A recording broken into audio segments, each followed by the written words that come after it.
رب العالمین والصلاة والسلام على سید المرسلین اما بعد فاعوذ باللہ من الشیطان الرجیم بسم اللہ الرحمن الرحیم. پڑھیے الصلاة والسلام علیک یا رسول اللہ وعلى آلک واصحابک یا حبیب اللہ. الصلاة والسلام علیک یا نبی اللہ وعلى آلک واصحابک یا نور اللہ. درود پاک پڑھنے کے بے شمار فضائل و برکات ہیں. کعبے کے بدر الدجا، طیبہ کے شمس الضحیٰ صلی اللہ تعالی علیہ وآلہ وسلم فرماتے ہیں کہ تم اپنی مجلسوں کو مجھ پر درود پاک پڑھ کر آراستہ کیا کرو کہ تمہارا مجھ پر درود پاک پڑھنا کل بروز قیامت تمہارے لیے نور ہوگا. آئیے محفل سجی ہے اور مزین کرتے ہیں، مل کر درود پاک پڑھ لیں. صلو علی الحبیب صلی اللہ تعالی علی محمد صلی اللہ علیہ وسلم. احادیث میں مضمون ملتا ہے کہ جو رمضان میں ایک سجدہ کرے تو اس کو ہر سجدے کے بدلے جنت میں ایک محل عطا کیا جائے گا. ذرا غور کریں کہ ہم کتنے سجدے کرتے ہیں تراویح میں؟ 20 رکعتیں 40 سجدے، 17 رکعتیں عشاء کی ملا لیں تو مزید 34 سجدے، 74 ہو گئے. مغرب بھی رات میں نماز آتی ہے تو جو مغرب کے 3 فرض، 2 سنت، 2 نفل، اوابین بھی اللہ توفیق دے پڑھ لے تو یہ کتنے ہو گئے؟ 18 سجدے. سبحان اللہ، عدد کتنا پیارا بنا کہ جو مغرب پوری پڑھے، عشاء پوری پڑھے تو ایک رات میں 92 سجدے کرتا ہے. 92 کا عدد بھی سرکار دو عالم علیہ السلام کے مبارک نام کا عدد ہے. اس سے انشاءاللہ 92 گھر روزانہ اور جنت میں وہ کما رہا ہے. اور صرف جنت کے محل نہیں، آقا فرماتے ہیں ہر سجدے پر 1000 نیکیاں بھی ملیں گی. 92,000 نیکیاں ہو گئی.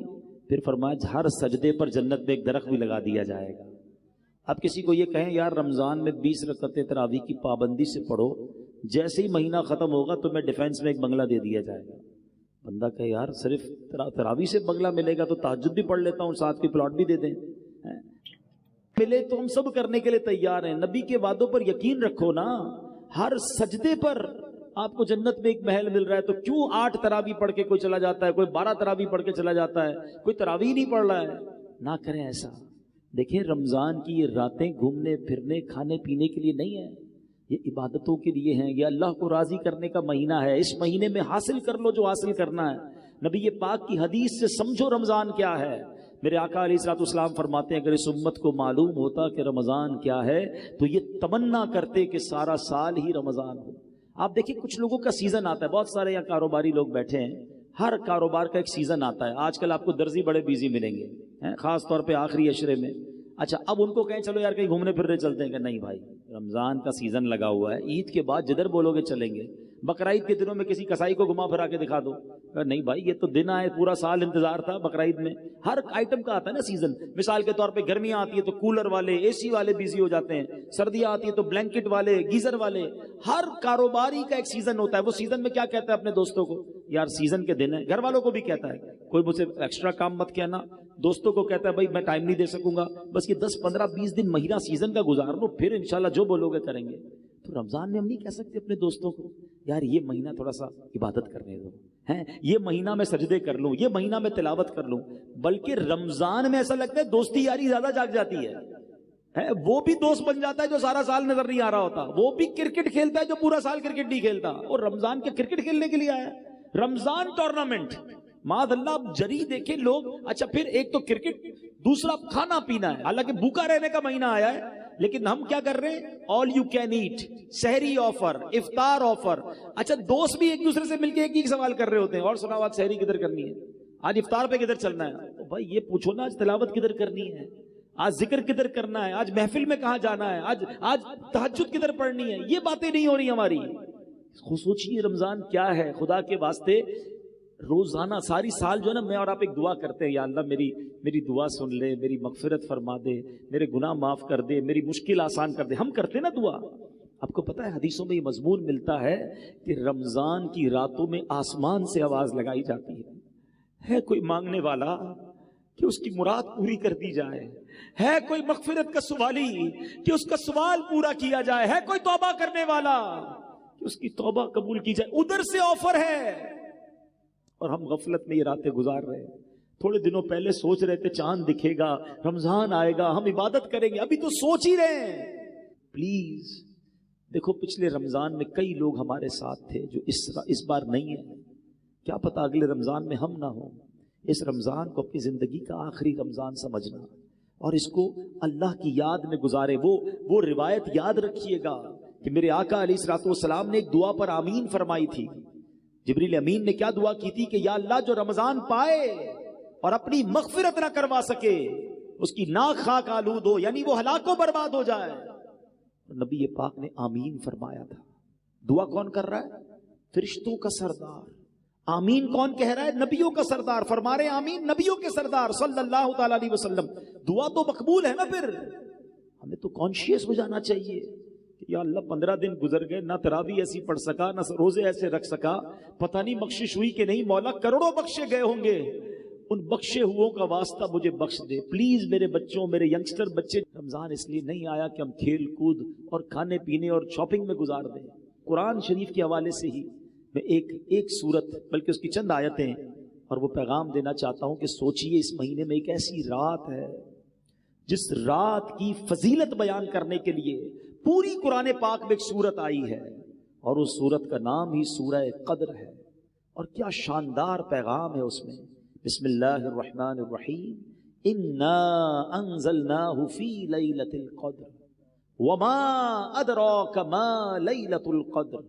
قرآن کا یہ شاندار اسلوب سمجھیے، یہ بہت خوبصورت اسٹائل ہے کہ قرآن میں جب کسی بات کو امپورٹنٹ ذکر کیا جاتا ہے، ایمفسائز کیا جاتا ہے، تو قرآن خود ایک سوال کرتا ہے، وما ادراک ما لیلۃ القدر، تم نے کیا جانا لیلۃ القدر کیا ہے؟ آپ کو یہی اسلوب سورہ قارعہ میں بھی ملے گا، القارعۃ ما القارعہ وما ادراک ما القارعہ، تم نے کیا جانا قارعہ کیا ہے؟ وہ سوال کے بعد قرآن خود ہی جواب ارشاد فرماتا ہے، لیکن اٹریکشن ہو جائے، بندہ سمجھ لے دیر از سم تھنگ اسپیشل، کوئی بڑی بات ہونے جا رہی ہے۔ قرآن کہتا ہے ہم نے اس کو لیلۃ القدر میں نازل کیا، اور پھر فرمایا وما ادراک ما لیلۃ القدر، تم نے کیا جانا لیلۃ القدر کیا ہے؟ پھر خود قرآن جواب دے رہا ہے، لیلۃ القدر خیر من الف شہر، ہیں لیلۃ القدر 1000 مہینوں سے بہتر ہے۔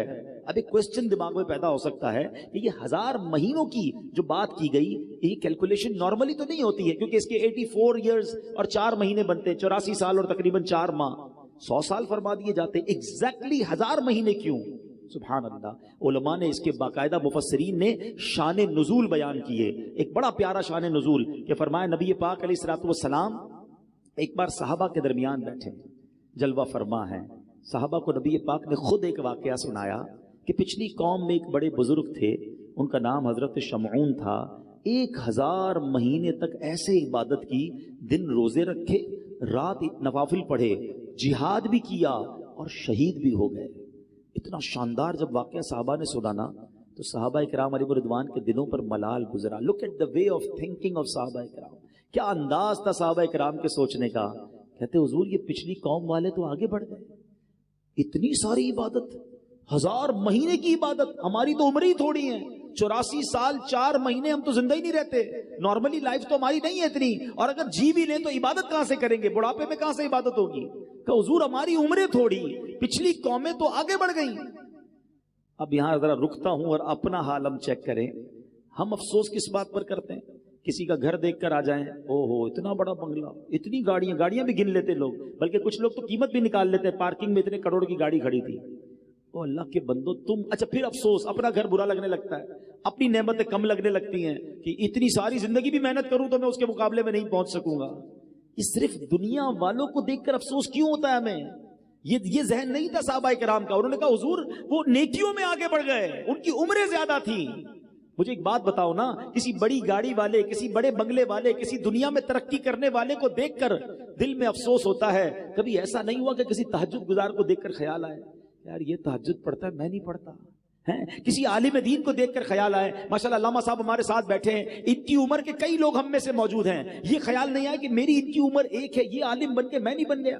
کسی مفتی کو دیکھ کر، کسی حافظ کو دیکھ کر کہ یار اس کے دل میں پورا قرآن ہے، میں قرآن یاد نہیں کر سکا، یہ کیوں خیال نہیں آتا کہ یہ جنت کی طرف آگے بڑھ رہا ہے اور میں پیچھے رہ گیا؟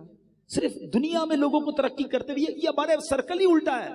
ہمیں اگر زندگی پرسکون گزارنی ہے تو نیکیوں میں اپنے آگے والوں کو دیکھیے اور نعمتوں میں اپنے پیچھے والوں کو دیکھیں کہ دیکھو وہ لوگ کتنی تکلیف میں ہیں اور اللہ نے مجھے کروڑوں سے اچھا بنایا ہے، میرے ہاتھ پیر سلامت ہیں. آج بھی رمضان میں کئی لوگ ہیں جن کے گھروں میں افطار کے لیے نہیں ہے، بیچارے روڈ پر آ کر افطار کرتے ہیں. اللہ نے مجھے اور آپ کو کیسے وسیع دسترخوان دیے ہیں. ارے مجھے تو شکر ادا کرنا چاہیے تھا، مگر جب کسی مالدار آدمی سے ملا، جب کسی کے گھر پہ گئے، جب کسی کی ذرا ثروت دیکھی تو بہت سارے لوگ اپنے اندر ہی اندر مایوسی کی کیفیت میں آ جاتے ہیں. نکلو ان چیزوں سے باہر، سیکھو صحابہ کرام سے.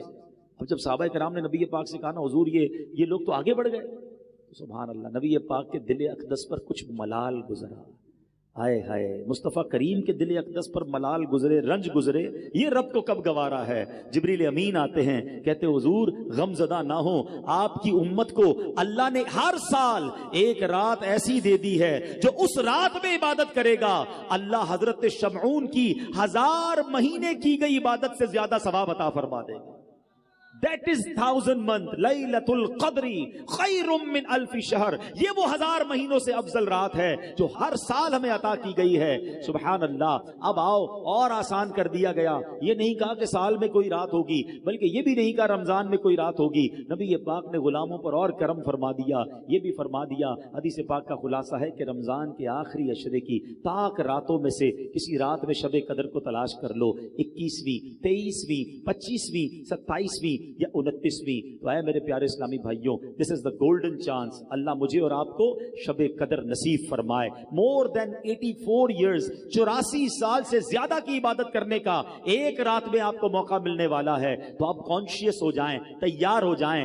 آخری عشرہ گھومنے پھرنے اور شاپنگ سینٹر میں مت جانا. یہ فوکس کر لیں سب سے بہترین طریقہ کیا ہے شب قدر کو پانے کا. علماء کہتے ہیں بندہ اعتکاف کر لے. جو اعتکاف کرتا ہے نا اس کو تو شب قدر اللہ کے گھر میں ہی مل جاتی ہے. تو جہاں جہاں ہو سکے اعتکاف کریں. دعوت اسلامی کے تحت بھی دنیا بھر میں اعتکاف کروائے جا رہے ہیں. تو جہاں آپ کی محلے میں عاشقان رسول کی مسجد ہو جس سے بن سکے دعوت اسلامی والوں کے ساتھ اعتکاف کریں گے تو فائدہ یہ ہوگا کہ آپ کی اعتکاف میں بھی تربیت ہوتی رہے گی، بہت ساری باتیں مزید سیکھ جائیں گے.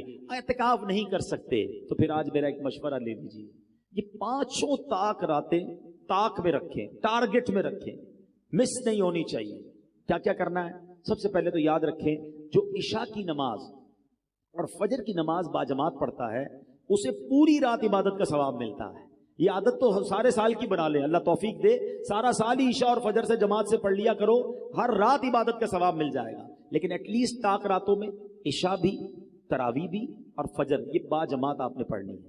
ماشاءاللہ کئی مسجدوں میں صلاۃ التسبیح ہوتی ہے، صلاۃ التسبیح ادا کریں. اچھا، پھر ذکر و اذکار کی بھی کوئی ٹارگٹ لے لیں، کیونکہ فضول کام تو کرنا نہیں ہے. 1200 بار درود پاک پڑھیں، کلمہ پاک پڑھیں، اللہ اللہ کا ذکر کر لیں، سبحان اللہ، الحمدللہ، اللہ اکبر، اور جو ذکر الہی ہیں وہ کریں. اس کے بعد آپ کم از کم 2 سے 3 پارے تلاوت کا بھی ٹارگٹ رکھیں کہ میں نے 5 طاق راتوں میں تلاوت قرآن بھی کرنی ہے. سورہ ملک پڑھ لیں. اور پھر ایک اور مشورہ یہ دوں گا کہ 5 راتوں میں صدقہ دیں. آپ کی جتنی حیثیت، 100 روپے کر لیں، 500 کر لیں، 1000 کر لیں، 10,000، 1 لاکھ، جو اللہ نے آپ کو نوازے. 5 انویلپ بنا لیں کہ میں نے یہ 5 راتوں میں اللہ کی راہ میں خرچ کرنا ہے. کسی غریب کو دے دیں، کسی مسجد میں دے دیں، واٹ ایور. لیکن ہوگا کیا کہ اگر ان 5 راتوں میں جو رات بھی شب قدر ہوئی نا، یہ جتنی ورائٹی والے انشاءاللہ آپ نے ثواب کے کام کیے ہوں گے، ہر کام اللہ کی رحمت سے 1000 مہینوں سے زیادہ کی فضیلت حاصل کر لے گا. ٹارگٹ کرو. لوگ سیزن کا جب خیال رکھتے ہیں، آپ خیال رکھو نا، ایک زبردست سیزن آ رہا ہے، آیا ہوا ہے رمضان، اور آخری طاق راتوں کو اور آپ فوکس کر لیں. اور پھر آخری بات دیکھیں، رمضان میں ماشاءاللہ مسجدیں بھی بھری ہوئی ہیں، نمازی بھی ہیں.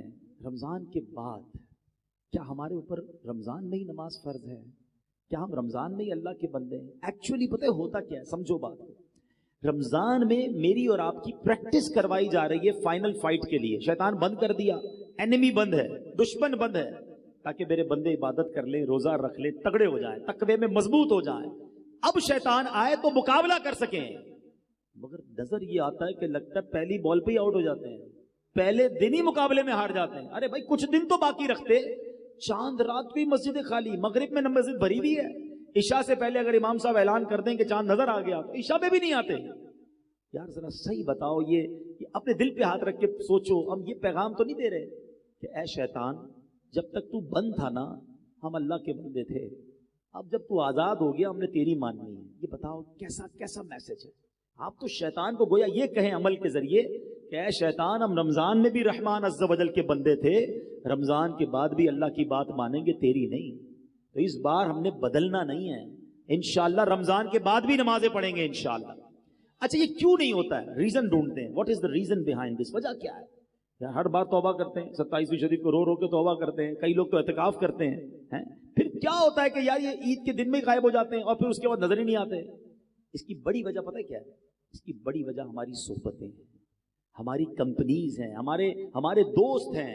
ہم نے دوست وہ بنائے ہیں کہ جیسے ہی چاند نظر آتا ہے دوست گھر پہ آ جاتا ہے، چلو بھائی چاند رات ہو گئی، مارکیٹ چلتے ہیں، فلم سنیما کی ٹکٹ بھی تو بک کرنی ہے نا، ڈرامہ بھی تو دیکھنے جانا ہے، گھومنا پھرنا بھی تو ہے، ارے یار نماز پڑھنی، ارے بھائی کیا ہو گیا، پورا مہینہ تو پڑھ لی نماز، اب کیا کرنا ہے؟ ایسے دوستوں میں رہو گے تو کیسے نمازی بنو گے؟ دوست وہ ہوتا ہے جس کو دیکھ کر خدا یاد آ جائے۔ کوئی ایک دوست ہے آپ کا اور میرا ایسا جس کو دیکھ کر خدا یاد آئے؟ ہم نے تو ایسے دوست بنائے جس کو دیکھ کر سنیما یاد آتا ہے، الٹے کام یاد آتے ہیں۔ نہ کریں ایسا۔ اگر یہ سوچ لیا ہے نا کہ اب رمضان میں نیک بنا ہوں اور سارا سال نیک بننا ہے، we have to change our company. ہمیں اپنی صحبتوں کو دیکھنا ہوگا۔ اچھوں کی صحبت تجھے اچھا بنا دے گی، برے کی صحبت تجھے برا بنا دے گی۔ دعوت اسلامی کا ماحول آپ کے سامنے ہے، کروڑوں لوگوں کی زندگیاں بدلی ہیں، لاکھوں نوجوان چہرے پہ داڑھی سجائے، سر پر امامہ سجائے، آپ کو کہاں سے نظر آ رہے ہیں؟ بدلے نا۔ میں تو آپ کو اس ہاسپٹل کا پتہ بتا رہا ہوں، اس شفا خانے کا پتہ بتا رہا ہوں۔ آپ بھی کبھی کبھی کہتے ہیں صحیح ڈاکٹر بتاؤ جس سے علاج صحیح ہوتا ہو۔ آپ نے کوئی پریکٹس کی ہے تو بتانا، مجھے بھی آپریشن کرانا ہے۔ میں تو آپ کو اس شفا خانے کا ایڈریس بتا رہا ہوں کہ جہاں کئیوں کو علاج ہو چکا ہے، کئی ماشاءاللہ نیک بن چکے ہیں۔ آئیے آپ بھی شامل ہو جائیں، ہم سب مل کر سنتوں پر عمل کریں گے۔ تو دعوت اسلامی والوں سے، نیک لوگوں سے دوستی کر لیں تاکہ نمازوں کی پابندی رہے، اجتماع کی پابندی رہے، مدنی قافلوں میں جاتے رہیں، تو انشاءاللہ یہ گناہوں والی عادتیں ختم ہو جائیں گی اور ہم پکے نمازی بن جائیں گے۔ اللہ مجھے بھی اور آپ کو بھی رمضان کی برکتیں بھی عطا فرمائے، لیلۃ القدر کی برکتیں بھی عطا فرمائے، اور رمضان کے بعد بھی ہمیں عبادتوں میں مصروف رہنا نصیب فرمائے۔ رمضان میں خوب سخاوت کیجئے، اللہ کی راہ میں خرچ کیجئے، غریبوں کی عید اچھی کیجئے، ان کے دسترخوان وسیع کر دیجئے، اللہ آپ کو نوازے گا۔ اپنی زکوٰۃ پوری دیجئے، اپنی عطیات دل کھول کر دیجئے۔ زکوٰۃ دیتے وقت، عطیات دیتے وقت سب سے پہلے خیال اپنے غریب رشتہ داروں کا رکھیے۔ اور آخر میں گزارش کروں گا کہ عاشقان رسول کی عظیم و شان تحریک دعوت اسلامی جو دنیا بھر میں دین متین کی خدمت بہت بڑے پیمانے پر کر رہی ہے، اس کو میں گزارش کروں گا کہ اپنے ڈونیشن میں، اپنے عطیات میں، اپنے فطرے میں دعوت اسلامی کا بھی بڑا حصہ رکھیں تاکہ دین کا یہ کام آگے بڑھتا رہے۔ اللہ کریم ہم سب کا جمع ہونا اپنی بارگاہ میں قبول فرمائے، آمین بجاہ النبی الامین صلی اللہ تعالی علیہ وسلم۔